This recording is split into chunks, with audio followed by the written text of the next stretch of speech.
Welcome back to the Other Side of 45 podcast. I'm your host, Randy Black. This podcast is about taking chances, owning my mistakes, addressing generational family trauma and curses, completing my 50/50s by 50 list, and my life as a single empty nester. If this is your first time listening, welcome. Please subscribe and rate this podcast 5 stars. So this is a solo episode, which most will be from here on out.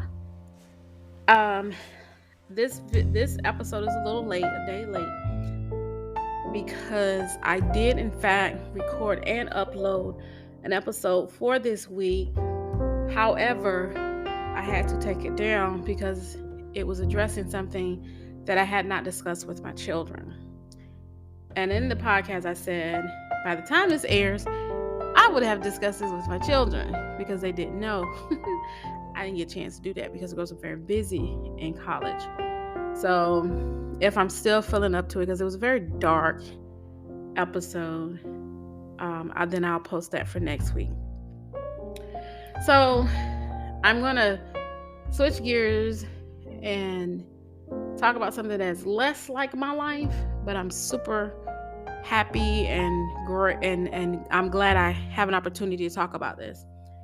This is about the new Little Mermaid with Miss Hailey Bailey. She is an African American actress, and she will be playing Ariel in the little live version of the Little Mermaid. Blah blah blah. I can't talk. Well, because she is of African American descent, the races are out, man. Only thing they missing all their hoods. But we ain't gonna let that stop this black girl joy. It's going to be released May 26, 2023. Really hoping that me and my girls will be able to watch it together, even though they're adults. I just want to be a part of this because I was a part of history. Well, I can say I was a part of history. I had nothing to do with it. I was part of seeing history. That's what we're gonna say, honey, because I ain't had nothing to do with this. When Disney brought Tiana, the first black princess, I remember that so well. I know my girls were young when the movie came out, and I was thrilled because it came out in 2009. So the girls were 8 and 9 years old, still really young. We were still in the cult, you guys, when I think I was exiting when it came out. I remember because, y'all, this is the truth. These people crazy. So if you remember the Princess and the Frog, Tiana was from Louisiana, and there was some little slight voodoo in the movie. And so this was a huge uproar in the cult about whether or not y'all, I'm not kidding, we should be able to see this because of the voodoo. Now forget the fact that animals talk in animated films. We're gonna overlook that. That's okay, because in everyday life animals do. Okay, wait, they don't, but that's okay. But what we can't have is animated creatures performing fake magic, because that's just wrong. I remember when that came out, it was a big to-do, and I remember mother was like, we seeing it, I don't care. But I'm serious, it was a divide in the cult of whether or not it was going to be okay for Christians to watch voodoo in a cartoon where people turn into frogs and animals can talk and sing. We gonna focus on the voodoo. I'm just saying, y'all get it. I mean, this is the kind of stuff that they tried to control and did. Man, I'll do another podcast about when I was growing up and the things we were forbidden to watch because of stuff like that. There was a whole talk on it from the stage about things we could not watch that were literally cartoons. But that is not what this podcast is about today. I did want to touch on that so y'all can see exactly where I have come from. So my girls did go see The Princess and the Frog. I remember talking to Mother about it. It was crazy. We're gonna move past that. And now here they are at 20 and 21. Well, next year when this comes out, they'll be 21 and 22. We see Hailey Bailey as Ariel. Now, honey, I had to talk about this because I've raised brown girls. And guess what? Despite being 47 today, I used to be a brown girl. And so did Mother, my siblings, my aunts, my grandmother, and you get it. We all used to be brown girls. And there are these videos of young black girls reacting to the Little Mermaid trailer. And it has gone viral, y'all. And it will make you cry. Well, at least it made me cry.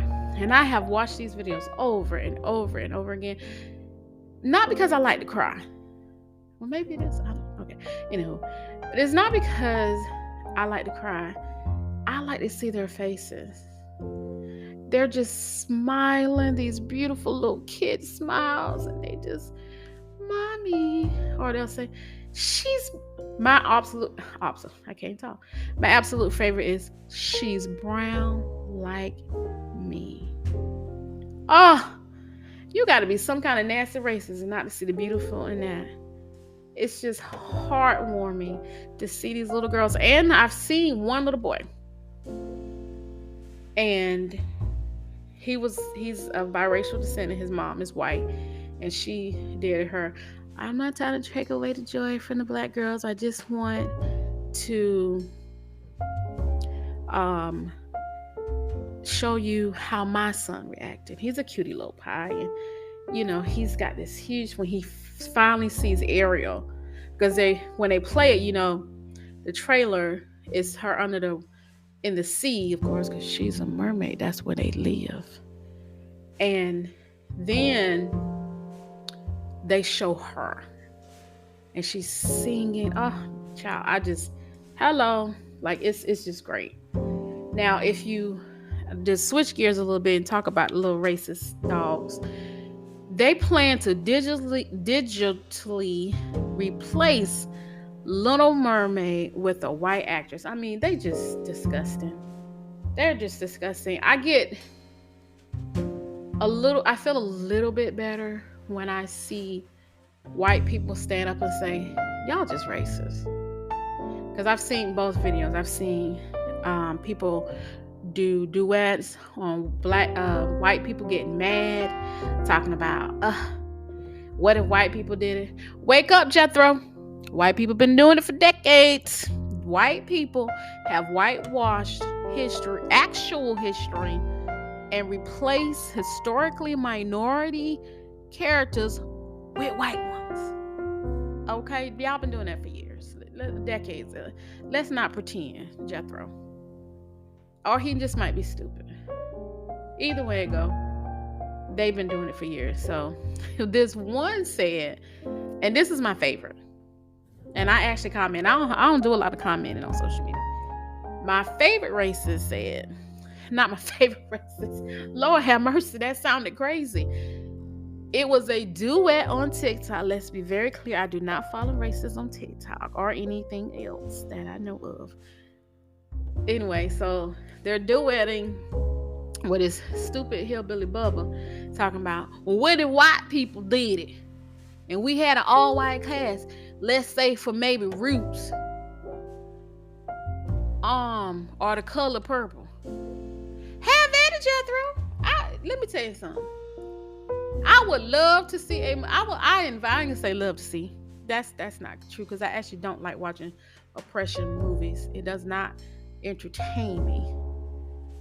But if you want white people to be treated as slaves in a movie to prove a point, I say get the cast and crew together and put it out there, bro. I probably still ain't gonna watch it. But you have at it, Jethro. You and Bubba and the rest of the crew and Billy Jane, and y'all get on up there and y'all convince some fool to get an all-white Roots crew. Y'all, for real, this is what the fool said. For real, for real. What if? So, of course, the creator that posted it was like, all the comments was like, well, go right ahead. Like, you do this. If you feel that strongly, y'all go ahead. No one's stopping you. I mean, that's just how stupid they are. They stupider than a soup sandwich. Anyway, I did enough for the negative about the movie, and I do like coming at the racists. That actually brings me a little joy. So I did enjoy that probably more than I should. Burn some incense after this.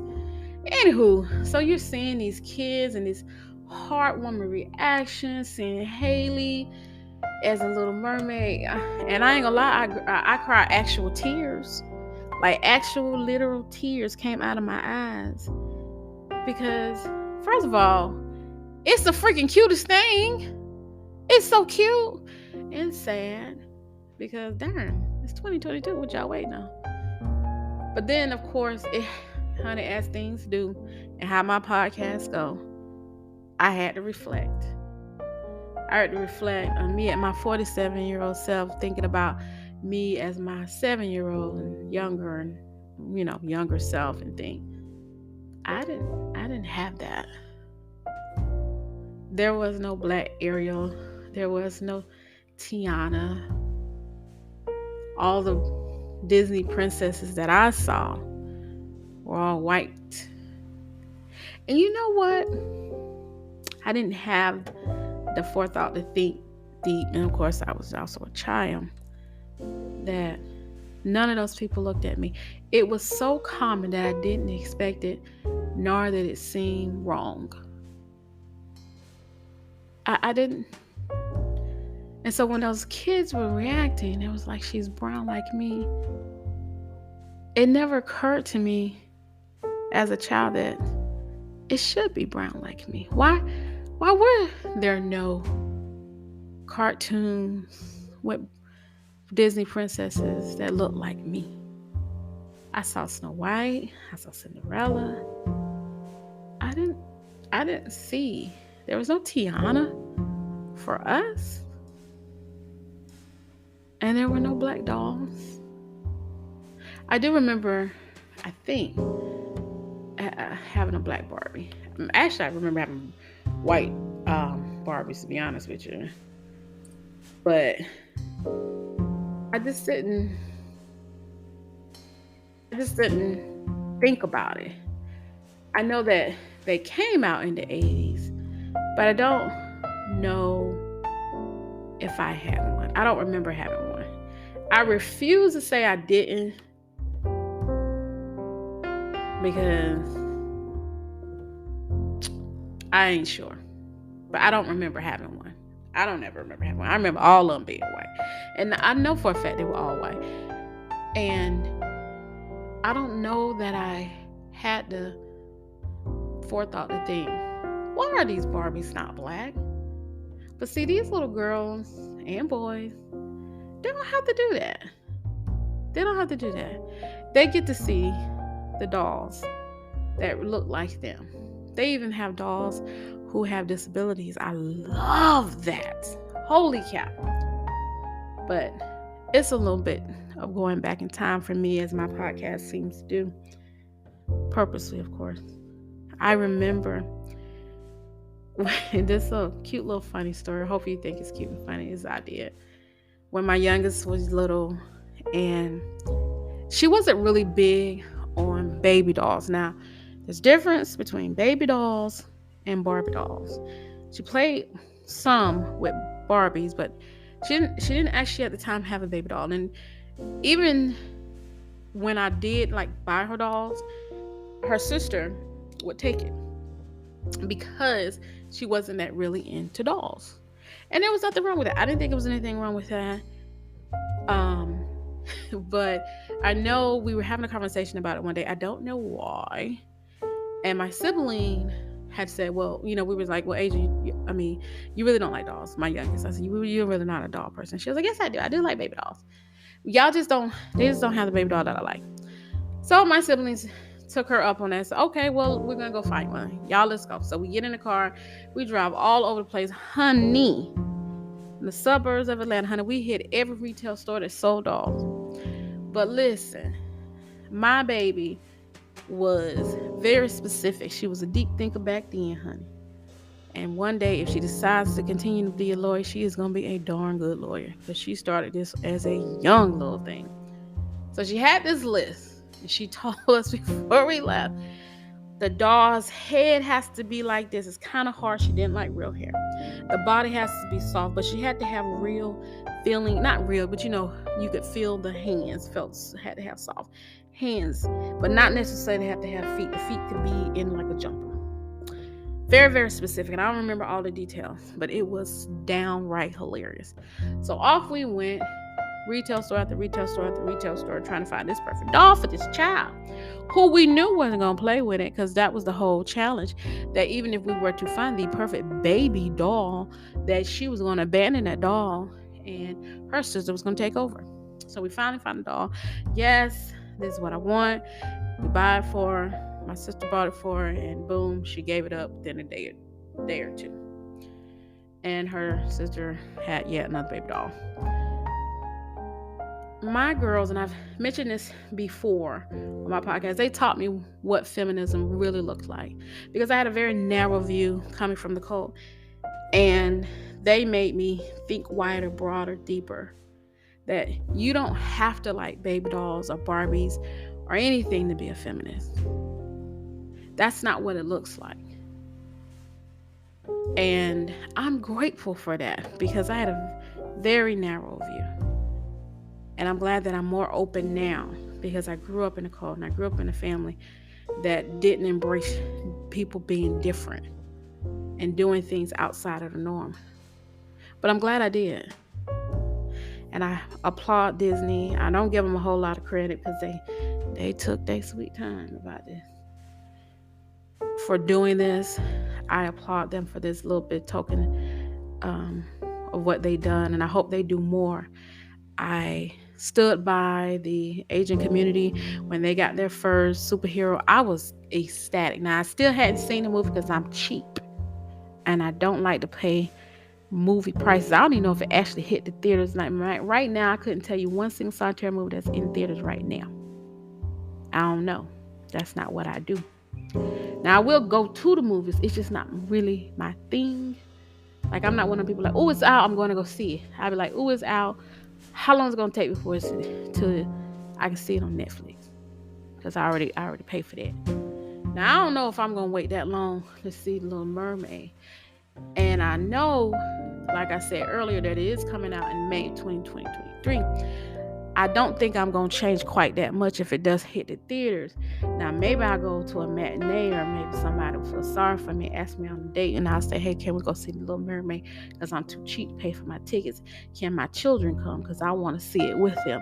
I don't know if that's going to happen, but that's what I'm putting in the universe, that somebody say, hey, do you want to go and take the girls and we go see this movie? And I don't want to go on opening day, because I don't like a lot of people near me, so I want to wait a couple of weeks. So those are my criteria. If you look and ask me out and you want to take me out on a date with my kids and pay for the popcorns, I do like movie theater popcorn, but not too much butter, because I am plant-based. But I'll have butter that day if you buy it. But anywho, I'm just gonna put that out, because you don't never know what's gonna come back in your favor. Now, incidentally, when I was growing up, I didn't have a representation, but I will tell you this. I did like a superhero of color, Lou Ferrigno. He was the Hulk. He was green. I liked that. I liked that he was green, but his teeth looked orange, and that scared me. And I also was scared by the music that they played when he was turning. But I ain't miss me no Hulk. I watched them episodes, scared and all, looking between my fingers, scared when he was getting ready to turn, but also was ready for him to turn. Figured that one out. But I also liked Wonder Woman, because who don't like a woman who can kick butt? Like, I still want to be Wonder Woman. That's for sure. Like, I want to kick people's butt on the regular, because people get on my nerves. And if I could be Wonder Woman and just kick their butt and move on, that would be nice. Or if I could be the Hulk and be green and Hulk up. I always be threatening to Hulk up on people. It ain't worked yet, but when it do, like I'm gonna look forward to that, because those are actually my favorite superheroes. Not that Hailey is playing a superhero. I just want to bring that up. So kudos to Miss Hailey Bailey doing the darn thing, making the ancestor proud. Because honey, girl, you are what our ancestors dreamed us to be, what they wanted. Now, I can't take no credit for Tiana, for the Black Little Mermaid, but I'm gonna tell you what, she represents all of us, and we all have that pride. And I cannot tell these parents, keep sharing those videos, because I don't like crying, but I do love seeing those movies, and crying is just what happens when I see them, because I'm so happy. I'm happy that this is happening in my lifetime, my mother's lifetime. I'm very grateful that my grandmother can see it. I don't know if she's gonna go see the movie, but, and I'm just glad it's not a cartoon, honey, because I can't stand animated films. My goodness, I fall asleep on them darn things. They bore me. Since my sibling took over taking the kids to see animated films when they were little, and she did. She was the fun auntie, like to take them to do kid-like things. I got off the hook when they were little on some of that stuff. So I miss a lot of the animated films over the last decade or so.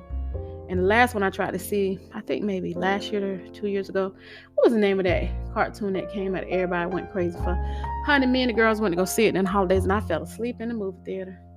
Wasted my money. I was upset about that, but that movie was boring because I don't like animated films. I wish I could remember what it was, but I fell asleep, so I don't know what it was we were supposed to be watching. But go ahead, Miss Hailey. I'm going to go ahead and I'm going to tell you, honey, even though I can take zero credit for this and I wrote zero curses, but I love that you are doing the darn thing.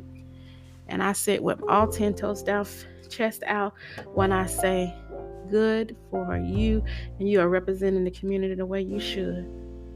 And although I can take zero credit for it, like I've said before, like the great Mary J. Blige says in the theme song, for my life just fine. I like what I see when I'm looking at me, when I'm walking past the mirror. Don't stress through the night at the time of my life. Don't even worry about it if you feel it. Got my head on straight. I got my vibe right. I ain't gonna let you kill it. You see, I wouldn't change my life. My life's it's just fine. So meet me on the other side of 45's podcast, the website, and Instagram. New episodes will be released every Monday. Thank you for tuning in. Please don't forget to rate this podcast 5 stars on Apple Podcasts so others can find it. It helps me grow my podcast. Your feedback and support are greatly appreciated. Till then, see you next week.